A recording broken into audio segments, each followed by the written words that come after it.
Welcome to Women Made New. I'm your host, Crystalina Evert. Thank you for joining me. Well, summer has officially kicked off, everyone, and it is Memorial Weekend. I can't believe it. And it is a season of change. A lot of your students are home now for the summer, and you'll have little ones around the house. Others have students that have just graduated, and it is emotional time, but a time of change and things shifting and moving in your lives. And it can be really hard. But with the grace of God, we can do anything, everyone, right? And with that being said, I am interviewing Kristen Theriault, and we are going to be talking about her Cabrini book, but it is a companion to the actual movie that came out, Cabrini, from Angel Studios. That was absolutely phenomenal. If you haven't seen it, I suggest you go do that. But before we get into it with her, we have some excellent marriage advice from Lisa Cotter. And then in the end, we have some excellent marriage advice from Cameron Fradd, because I know how hard it is to live that holy, good Catholic marriage that we all are striving for. But marriage is so under attack right now, and we all need help. We all need the grace of God to live and strive and to do the will of God, especially in those hard times. And maybe if you are struggling in your marriage. So I thought I would sandwich this interview with awesome marriage advice from two beautiful dear friends of mine and really excellent, just women of God. So without further ado, let's get right into it. I gotta tell you something, ladies. When I got married, I thought marriage was going to be really easy. And here's why. Because I was a theology major. And I had studied theology of the body, and I knew everything about marriage because I knew all the theology behind it. And then I got married. And it was not quite what I was expecting. Yes, there was grace, there was love, it was fun and exciting, but there was hard stuff going on. My husband and I, sometimes we would have conversations and I would think, why is this so difficult? We're both praying. As if difficulties weren't gonna come. I don't know why, but I thought that was how marriage was gonna be. And here's the thing, I'm 14 years in and I'm still learning every day. But what I do know is this, in your marriage, you've got to be praying. You have got to be inviting the Lord into it, because his grace is always there. He's always wanting to give it to us. But sometimes in our stubbornness, we're like, no, Lord, I've got this. And then you see how well that goes. So I just want to encourage you, wives, mothers, I know sometimes it's difficult, sometimes it's hard, sometimes it's not what you thought it was going to be like. But cling to the Lord, be praying, be leaning on him, be asking him for the grace that you need to live this vocation, because he wants you to be thriving in your marriage. He wants you to be joyful in your vocation, and he's there reaching out to you. You just have to say, Lord, I need you.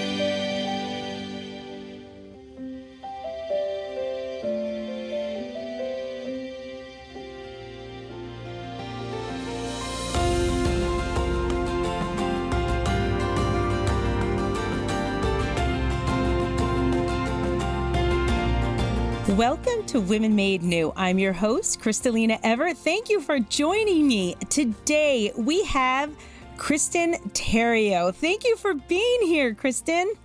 Thanks so much for having me, Crystalina. It's a pleasure. I wanted to interview Kristen here because she came out with the companion to the Mother Cabrini movie, which I am a serious fan of. I love it, love it, love it. And if you have not seen it, it is streaming now, so you can watch it in the comfort of your own home. And I highly suggest you do that. And I'm going to be doing again this weekend. But she came out with a companion, and it is a spiritual journey with this courageous woman of God. I love it. And her book, it's not like a normal book either. I was kind of shocked when I went through it. It was something I didn't expect, but absolutely love. So first off, what gave you or inspired you to do this book, this idea? Because it's very unique. Yes, so I have to admit, Mother Cabrini was not a saint who was on my radar before this movie came out, so I'm very grateful to the movie and to the producers for introducing her to me in this more intimate way. And so basically, Sophia Institute Press, where I work, we were approached by Angel Studios to produce some sort of companion books to the film.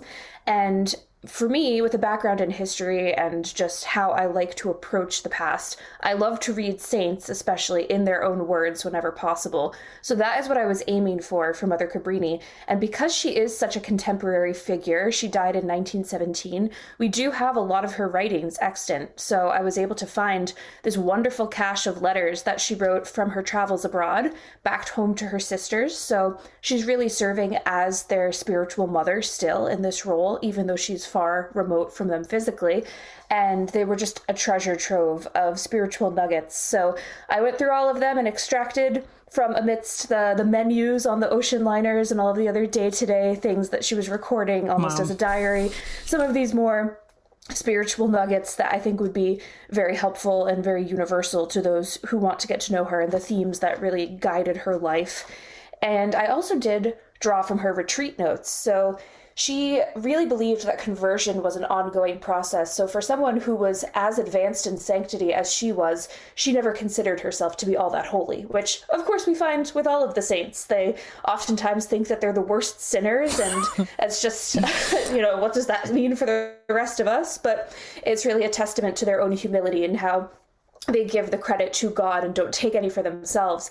And so Mother Cabrini also would go on retreat and many times was given the opportunity to renew her vows at the end of these retreats. And she considered the spiritual interior conversion to be just as important as the exterior conversions that she was gaining at the missions, because you can't really have one without the other. And her vocation was so unique because she had this dual vocation of not only being a religious sister, but also being in the world. And of course, she was the first all-women's foundation of missionaries to operate at this global level.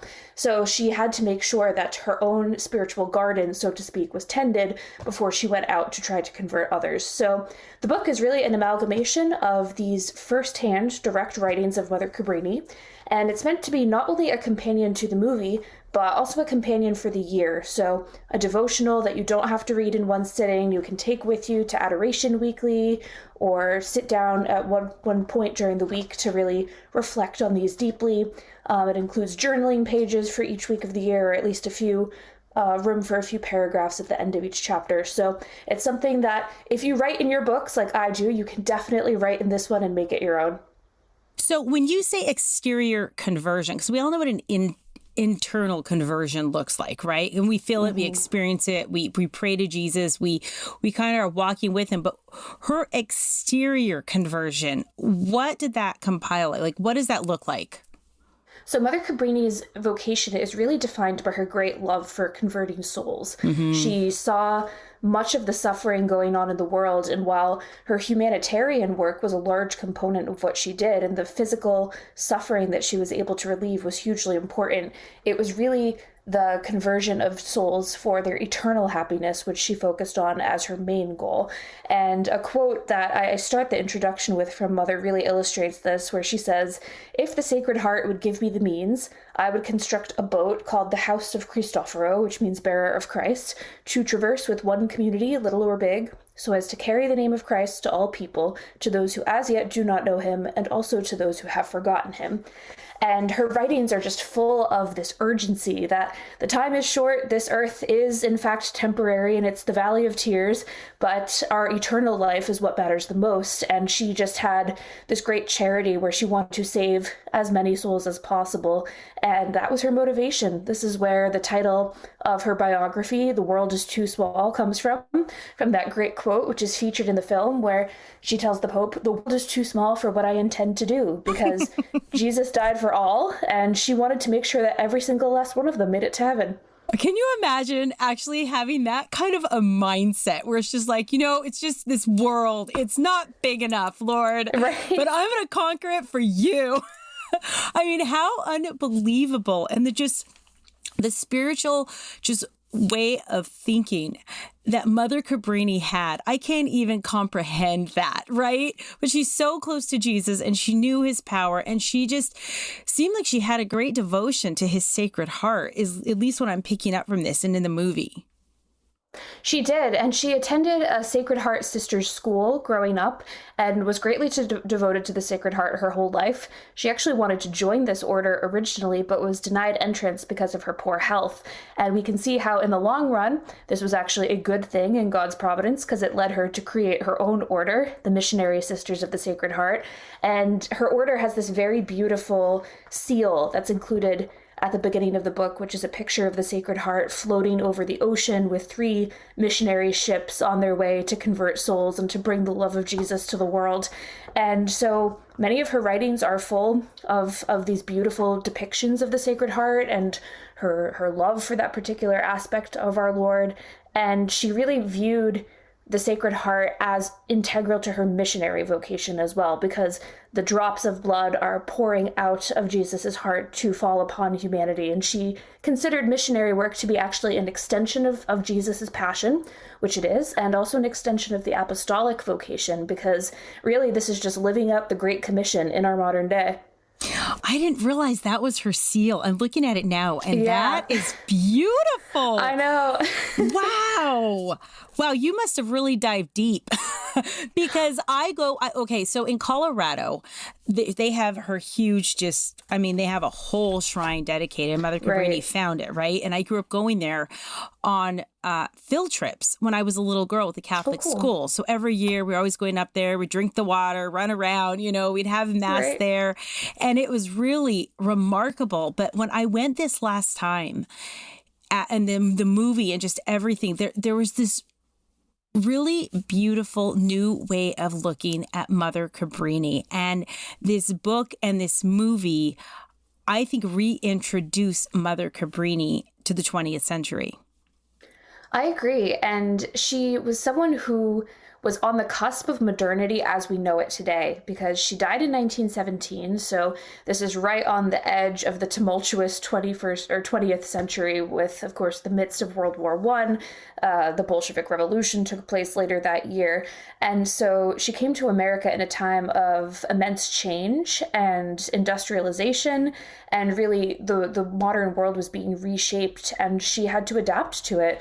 And her biographer, Theodore Maynard, actually writes that much of what she had to do in the day-to-day operations of the missions, such as the logistics, the dealing with the bureaucracy, was really outside of her wheelhouse. She was a very meek and almost introverted woman of her own accord, but she saw what needed to be done, especially in this global world that she found herself in, and rose to the occasion. Even in her many travels, she would often get seasick, and this is not something she would have chosen to do other than the fact that she felt God was calling her to it. Right. He asks us, and he always gives us the strength. And I'm seeing that in all the different scenes. Like, if he asks you something, he's going to provide. He's going to take care. He's going to follow through with what he says and ask you to do. And Jesus doesn't play games. He doesn't tease us. He's not, he's serious, and he takes us serious, and he takes our yeses serious when he asks us of something. And you can see that thread throughout Mother Cabrini's life. Now, for a lot of people that actually may not know who Mother Cabrini is, know she even has a movie out or even this book, and we're kind of introducing her right now to them. Can you just give us a quick breakdown of who Mother Cabrini was? Sure. So she was born in 1850 in the Lombard region of Italy in the north, and she was the last of 13 children in quite a large family. Unfortunately, not all of them survived to adulthood because of disease, and she herself was stricken with tuberculosis quite young, which affected her for the rest of her life. There's also this really beautiful story from her childhood where she would go to visit her uncle in a neighboring town who was a priest and would play at the river there. And I think this is depicted in the early scenes of the movie as well, where she would construct these little paper boats and put flowers in them and pretend that she was sending missionaries off to the world, which is just so cute. And we can see, as you were saying, Jesus won't be coy or silent about what your vocation is, and this desire was planted in her heart from a very young age. So this just, I think, is really helpful for those who are either trying to determine their vocation or what to take the next steps, which way, is that you will want to do whatever it is, because Mother Cabrini had this great desire and she overcame so many barriers to get to her actual vocation. So From that point forward, she tried to join many or a few orders, and she was denied, as we said, because of her health. And eventually she went on to found the Missionary Sisters of the Sacred Heart. They started out in Italy with an orphanage there, and then she petitioned the Pope, as portrayed in the film, to be able to travel to the East. She really wanted to go to China, especially, and he famously told her not to the East, but to the West. And by West, he meant New York City, because as we can see, the suffering of the Italian immigrant population there was really unmatched. She was a bit surprised, as many listeners might be, because we think of the US at that time as an established Christian country. But the anti-Catholic persecution was number one, very prominent, especially towards the Italian immigrants, and then a few generations earlier, the Irish, as Mother discusses in the movie. And then also the extreme poverty was causing not only physical suffering, but also this moral and spiritual malaise. We can see how overwhelmed the priest of the community was. So she was there really to reinvigorate the spiritual life of this community, and then also to set up this trifecta that we see repeated in many of her missions of orphanage, hospital, and school. She went on to found 67 missions across the continents in her lifetime, including Europe, Central and South America, and then eventually her order did make it to Asia and to China specifically. And she died in 1917 at the age of 67. She really worked up until her death. She was, I think, making care packages for local children for Christmas in Chicago when she actually passed away and was able to receive the last sacraments. So she made the most of her 67 years, and it's kind of crazy to think of what have I done. I'm going to be on board to make it to this many accomplishments by that time. But it's important to remember Mother Cabrini never took any credit for this. There's a scene in the film where the Pope asks her, "I can't tell where your faith ends and your ambition begins." And it's very clear from reading her that this was totally all motivated from faith, and she never wanted to self-aggrandize herself. She just was motivated by helping others and loving Jesus through them. Again, we are talking with Kristen Theriault, and she wrote the companion book for the Mother Cabrini movie, A Spiritual Journey with a Courageous Woman of God. And to be honest, I never knew how awesome Mother Cabrini was. Let me just say it, okay? She was amazing, and she was a courageous woman. And you don't think of Mother Cabrini that way. A lot of people that don't even know her, and the saint that's just kind of coming to us all, it seems like now, and very relevant, actually, that she was this strong, powerful force to be reckoned with. It's just wonderful how they portrayed her in the movie. And I absolutely love that. And she really just kind of paved the way back then for women as well. And just also taking care of the children, right? And something that is just a commodity that we can just throw away or decide if we really want or not in our society right now. I mean, they were everything, to where she even went down in the sewers, in the filth, and she would get them and she would clean them and take care of them and love them and give them everything that pretty much society denied them of. And it takes a real strength, but faith in God to be able to do something like that. Wouldn't you say? Absolutely. And it's a great point that her life is a wonderful instruction in the sanctity of life, because just as we see today, the unborn are dehumanized by society. This was the role the immigrants, especially the children who were orphans, played during her time, as they were considered less than human. And as the New York Times headline that she helps to work says, rats had it better and lived better than the children of 5 Points in New York. And so she is restoring dignity and making society view them in this light. And I'm also really glad you bring up the angle of paving the way for women, because, again, she was the first all-women's missionary order. And she has some very interesting things to say about really the true nature of feminism and what the special and unique role of women is in the church. So one quote that I found really inspiring was here on page 134. She's talking about Our Lady, to whom, of course, she had a great devotion. And she says, "See how grateful we should be to Christianity, which has raised the dignity of woman, reestablishing her rights unknown to the pagan nations, until Mary Immaculate, the woman by excellence, foretold by the prophets, signed for by the patriarchs, desired by the people. Dawn of the Sun of Justice had appeared on earth. What was woman? But Mary appeared, the new Eve, true mother of the living, and a new era arose for women. She is no longer a slave, but equal to man, no longer a servant, but mistress within her domestic walls, no longer the object of disdain and contempt, but raised to the dignity of mother and educator, on whose knees generations are built up. Wow. And I think that just perfectly encapsulates why motherhood and why women's particular role, feminine genius, as Pope John Paul II put it, is so important.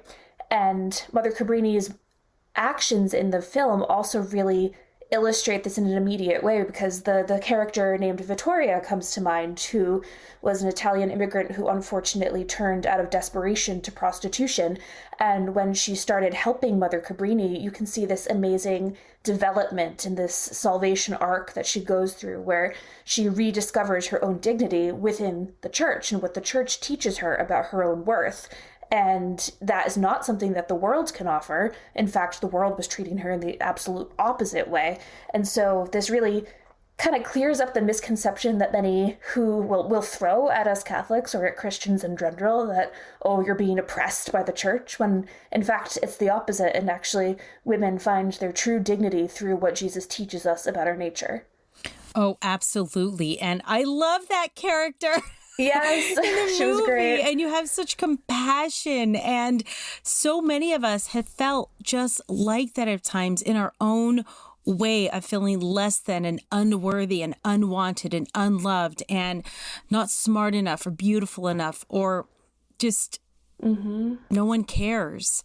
But God cared. And Mother Cabrini, of all people, really nurtured this woman and gave her dignity and showed her the love of God and that transformation that any of us can have in the church. And every Saturday, I always remind my listeners, and today's Saturday, everybody, it is time to go to confession if you have not been in a really long time. And God's love and his mercy and that invitation awaits you. And so it's never too late to start over. It doesn't matter who you are, where you've been, what you've done, what has happened to you in your life. All that matters is where you go from here. And this afternoon, they will have confessions all over in the church, Catholic churches this afternoon. So to go to confession, don't put it off. Don't say later, because sometimes later can sting. And I've experienced that in my own life, and not just with confession, but with other things where you put it off, and then it's like, oh, why did I wait? Right. And that regret. And so we just don't want to have that when you can just go today. And Mother Cabrini, again, it was just such a powerhouse and really someone to look up to. And this book is quite remarkable. I love it. I love it because it's so simple, right? And my life is so busy with my 8 children and everything I have going on that it's so easy to pick it up and be like, okay, what's the advice for today? Or in your morning prayer or night prayer, or just that nugget, right, of that spiritual advice that you can take with you throughout the day or throughout the week. And not each week has like 7 things you can read. Like there's some that just have 2, it's really broken down to where it's not too much, but they're really just bite size, just quotes from Mother Cabrini that you can get, right? Exactly. And I really sympathize with being busy, and Mother Cabrini herself would as well. So I think it's great that this book is designed for busy people who are just looking to enhance the spiritual life with whatever time they have. Because one line that I wrote for the introduction was that Mother Cabrini was a woman who was always at peace, but never at rest.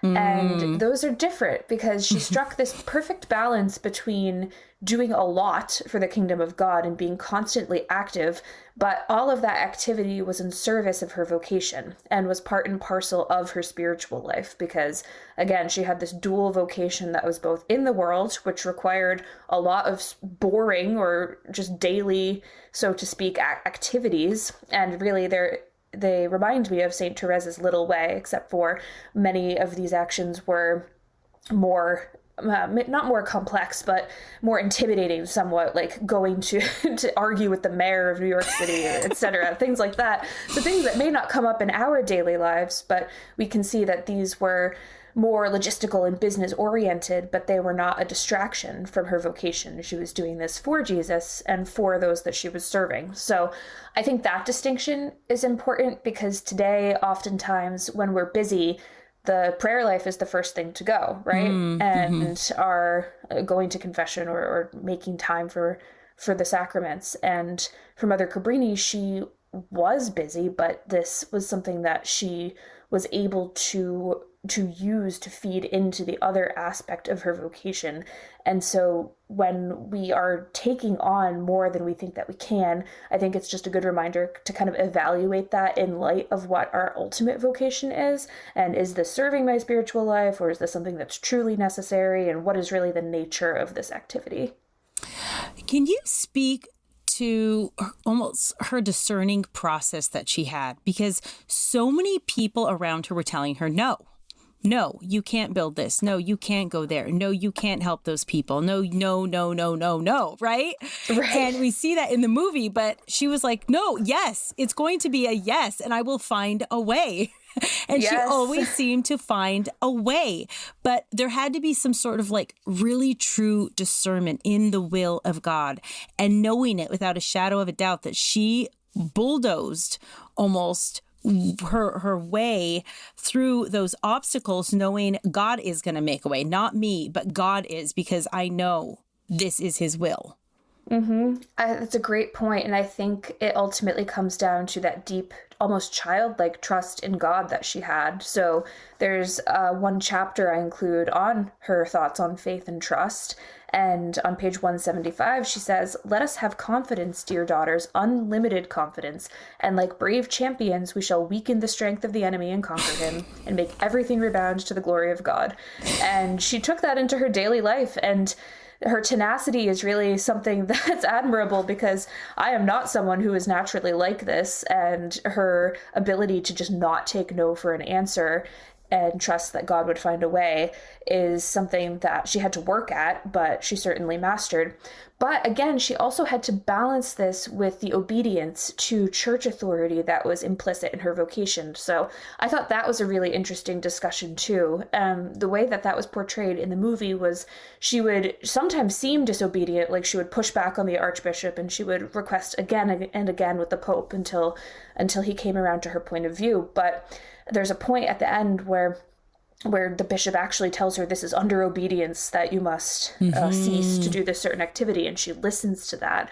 And she knows that if it's through the structures that God has set up in his church, and especially within her religious order and vocation, that must be the rejection is redirection, as we say in our modern parlance. And so we see that ultimately she does prevail, and her way of thinking is often in line with what God had planned for her life. And we can just see that because of the fruits of what she was able to accomplish, that God rewarded her throughout these struggles with success, even measured in the worldly scale. And she would even say this to her sisters, that if they met with some sort of adversity, she considered it a sign from God that they were headed in the right direction. So she just had to become really comfortable with having uncomfortable decisions with people, or conversations with people at all echelons of society. It's so true. Is that not the truth, though? As it gets hard, but you know you're going the right way, or you wouldn't have those obstacles. And I know we've all experienced that in different forms in our lives. And I want you to say that again. Objection is redirection. Is that what you just said? Oh, rejection is redirection. Okay. I can't take credit for that. I saw it probably online somewhere, but it really stuck with me. No, it does. And that's why I wanted it repeated, because people don't realize. And also our obedience is going to be tested at times when God is asking us to do something.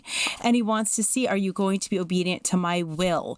Even if it may not be exactly what it is you want it to be, because our obedience is crucial. And Jesus' obedience was crucial to our salvation. And it's serious and it holds weight, and people don't realize. And sometimes we're being tested in that. And we have to question our motives sometimes and why we're really doing this. And God has us do that as well.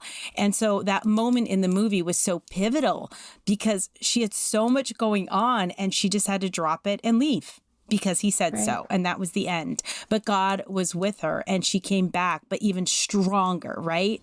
And sometimes we need to go and we need to gather our strength. And God knows what we need in those moments, even if it's not necessarily what we want. And she was an excellent example of all of those things. Now, we are going to take a quick break with our friends over at EWTN, but we will be right back with Kristen. So stay tuned.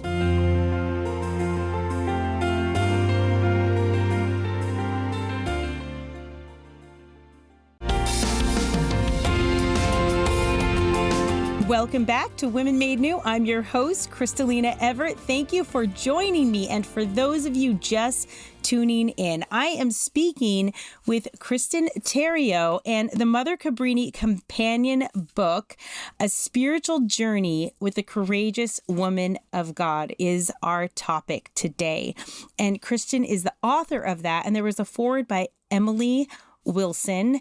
And then I wrote an afterword at the end of the book. But the movie itself, I just saw changing hearts and lives of women and who gravitated towards Mother Cabrini after seeing it and got to see the church and women in a completely different light after seeing that. Did you see that as well? Definitely. And I'd be interested if you have any stories of people whose hearts were turned by the movie, because I think it has a secular appeal as well, because number one, it was just very well done as a film, and as a period drama especially, it really set the scene in a very accurate way, and the dramatic appeal is all there. So I was very impressed with just the cinematic qualities of it, but also the storytelling, and again, her deep understanding of what true femininity is in light of what the church teaches about our different roles. And I think from what I've seen, I've only really talked to friends who have seen it who were already Catholic, but they've developed a deeper understanding of not only Mother Cabrini's role, but what that means for their particular roles as women.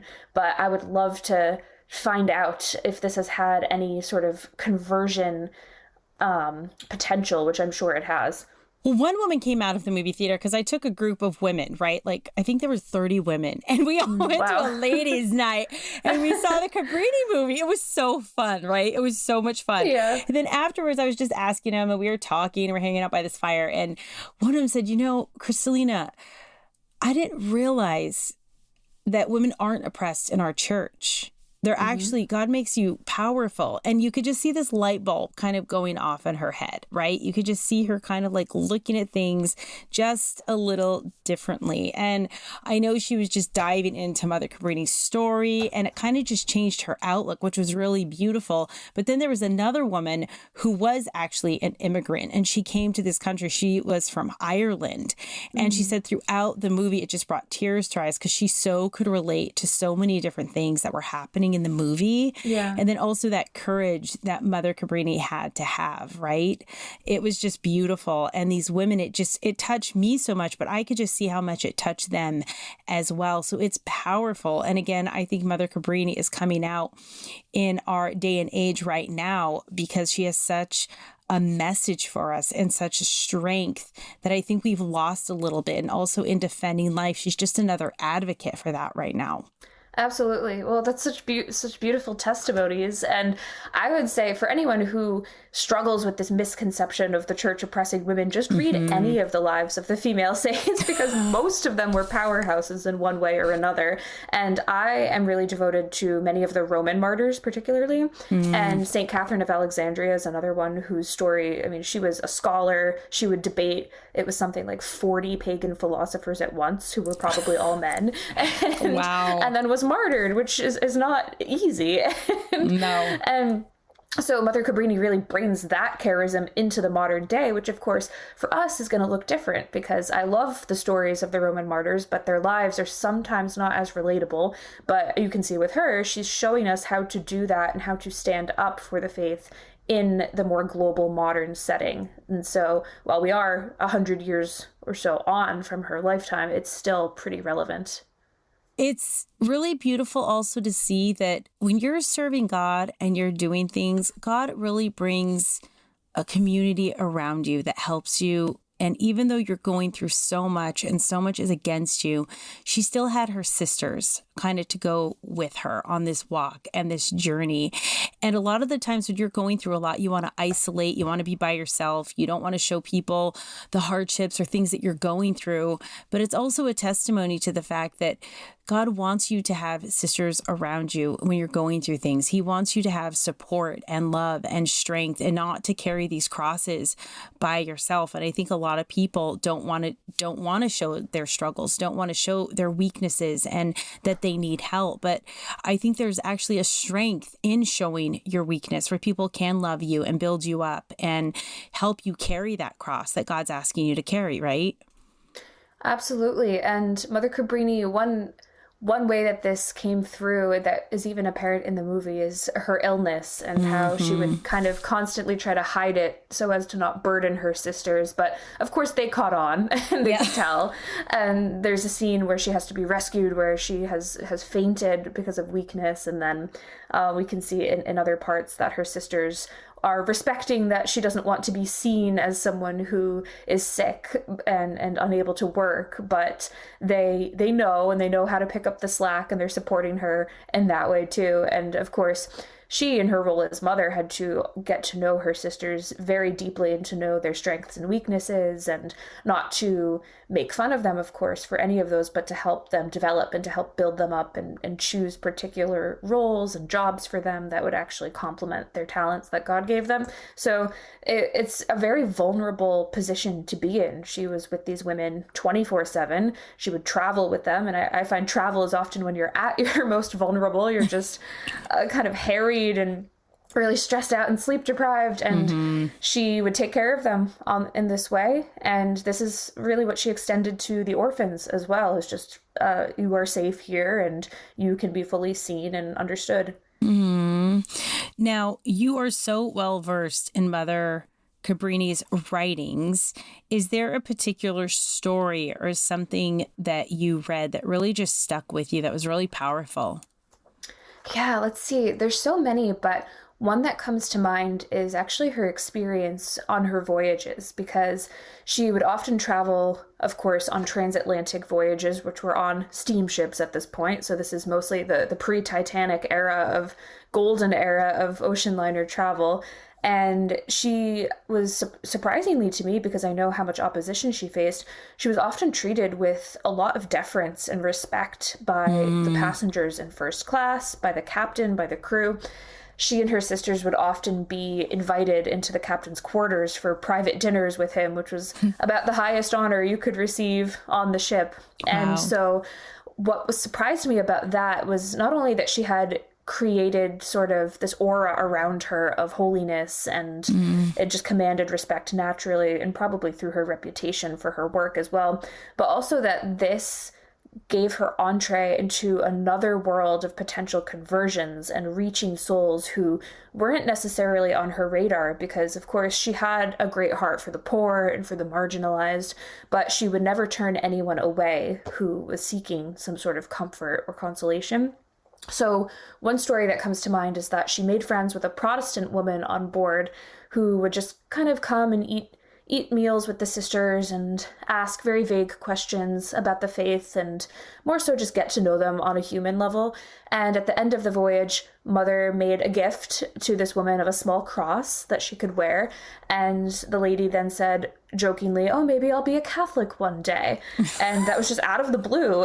And she was someone who was a high society Protestant and was very set in her ways and seemingly beyond conversion to the Catholic faith. But of course, no one is. And then another time, she had a very similar friendship on a different journey.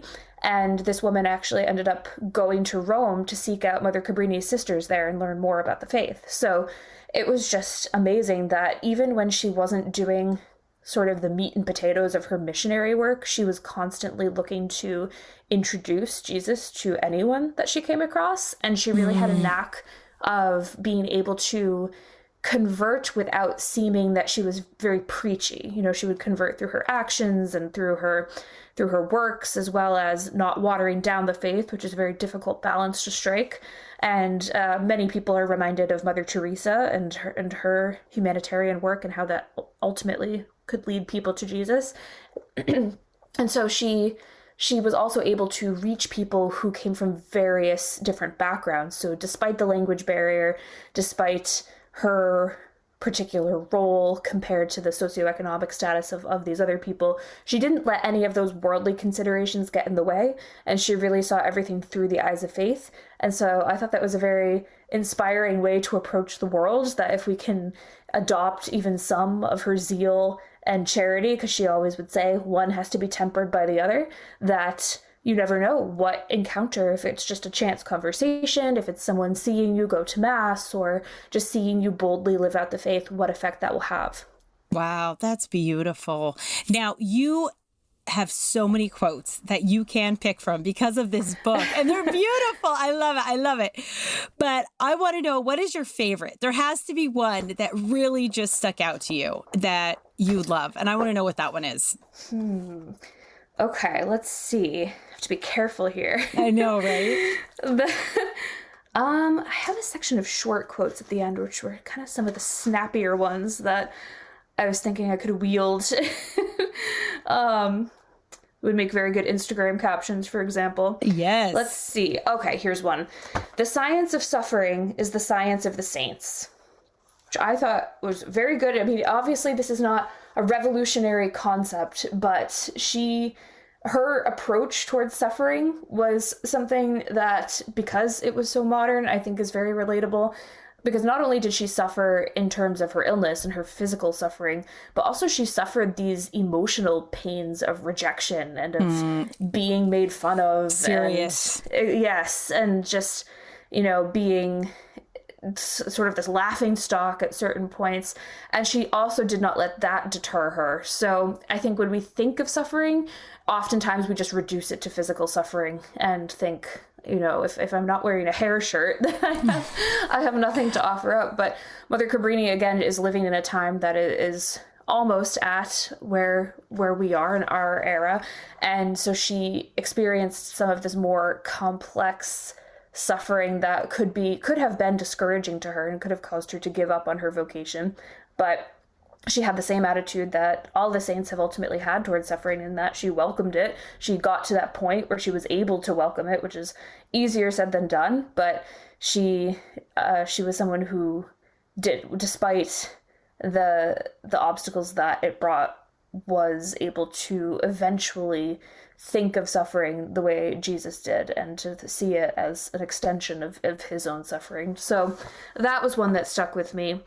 Another one is what I entitled the introduction, which is that she said, "We had heaven in our hearts." And I think that just beautifully encapsulates her entire vision of the world, because again, she was not looking in terms of worldly problems. She was rather looking ahead to the next life, and heaven not only for herself and for those in her care, but really for every possible person that she could ever come into contact with was the goal. And that helped her actually to be able to get through this suffering.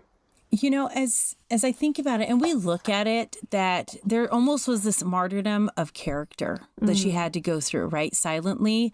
But if we really look back at Jesus' life, there was almost this, that where it started was this crucifixion of his character in the public square, right? Yep. There really was. And then it kind of led him all the way to the real crucifixion. But it really started in crucifying his character and people putting doubts in their mind and making fun of him, calling a crazy man. And they called her crazy too, right? Yep. And she's no different. And we are no different than Jesus. And unfortunately, it seems like the more I dive into the saints, okay, it freaks me out. I'm not going to lie, on this ABC level of and my own weakness, that like really the saints, the way of life was suffering.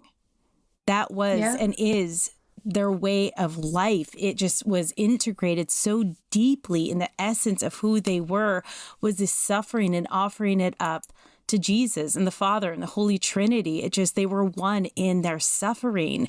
And it doesn't seem like there is a way around it. You go through it. Right? Yeah, it's such a great point that when we look carefully at Jesus's life, of course, he underwent the same type of ultimate emotional suffering. So the agony in the garden, one example of how he wept not only over the pain he would experience, but of the souls who would still be lost and how that pained him. And I always think of when the chief priests would accuse him of blasphemy and how painful that must have been, because of course he knew he was right and that he was God, and he had known each of these priests from the moment they were conceived. And of course here they are rejecting him despite all of the foretellings of the prophets and his teachings, and how we can never experience that level of emotional pain because no matter what we go through, but we have some inkling of what it might have felt like. And yeah, this is a new dimension to suffering, but it's one that is more common, I would say, in most of our lives. Beautifully said. That was well done. Now, if you could say anything as we wrap up here to women listening right now, and any advice that you could give them, what would that be? I would say that only you and God know what is planned for your life. That today because the world is so divisive, many people are tempted to side with a camp. And on the right, you have this weird manosphere sometimes that enters and is just incredibly demeaning and really confusing for women. And then, of course, on the left, we have all the problems of the modern world and the dissolution of what gender means, and of course the promotion of the culture of death.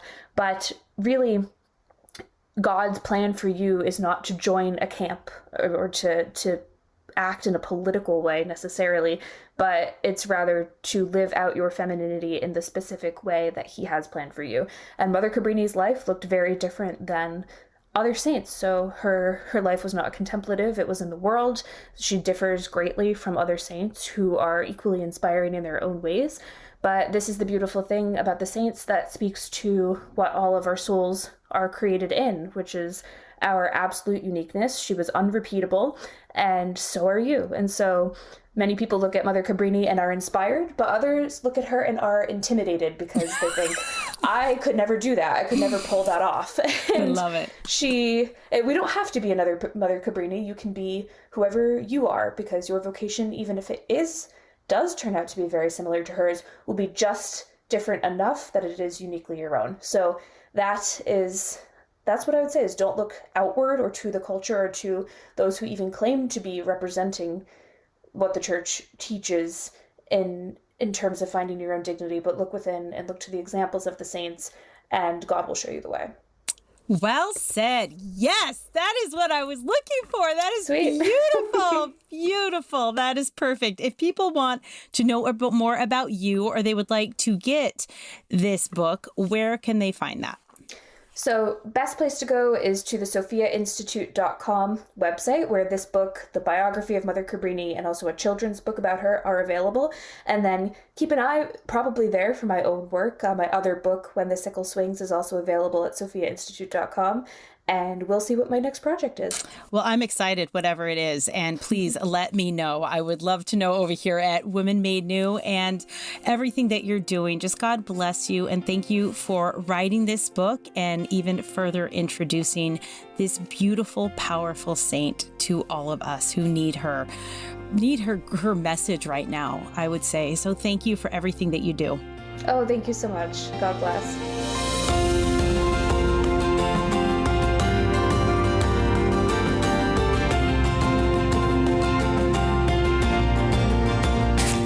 To thank my guest again, Kristen, for being here.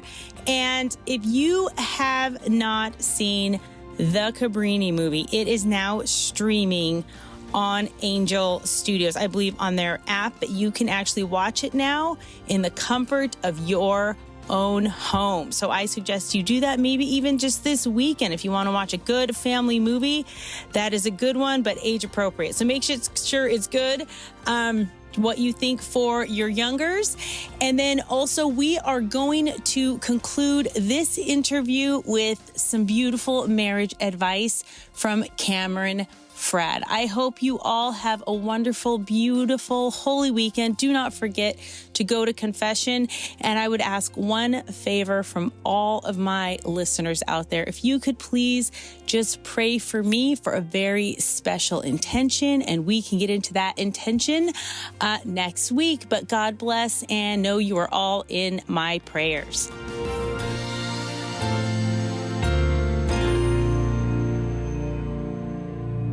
Okay, so you're married. Congratulations, yay! Have you arrived at holiness yet? Are you like me? Did you think when you were dating and you weren't sure and you were praying about your vocation, you thought once you got married, you'd be holy and a saint? It didn't happen for me. Has it happened for you? Probably not, right? Okay, so here's the thing. You are a broken, flawed human being, and I am so sorry. I am so sorry for all the baggage that you have, all the wounds, all the hurts, all the pains. I one time went to confession to a really holy man, and he was really beautiful, and he said, Cameron, you think the Lord uses you in spite of your brokenness and all the pain and the hurt, don't you? I was like, yes, I do. Isn't God so good? He's like, no. He uses you precisely because of the brokenness. Every cut, every bruise, every pain, Christ's light shines through.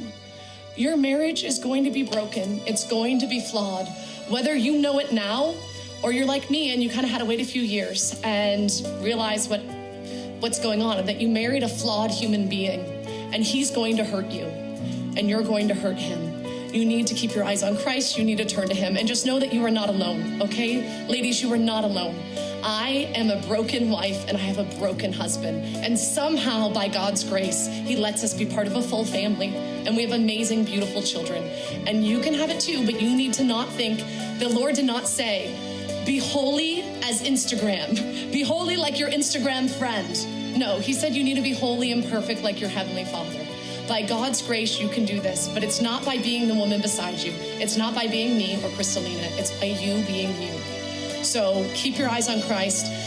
Set the world ablaze by being the woman that God created you to be, okay? St. Catherine of Siena tells us this. The little flower tells us, if every little flower wanted to be a rose, spring wouldn't be so sweet.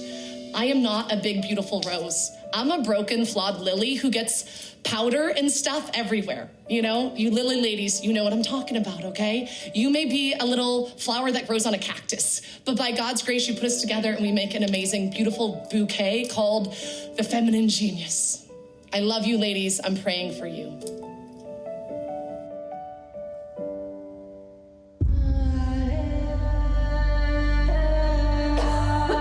I was told that you were rejected by 3 different orders, each time for weakness of constitution. Your Holiness, we can serve our weakness or we can serve our purpose, not both. My sisters, if we are to build an empire of hope, it seems we must first conquer New York. Filthy Dagos. They just keep coming. Mio papà si è suicidato e mia mamma è morta di tifo. In America, the greatest nation on earth, rats have it better than the children of 5 points. It's not safe. Not for you. Be careful. This place will eat you alive. Doctors tell me 5 years. 5 would be a miracle. In that case, I should get to work. I need an orphanage with more room, where my children can be children.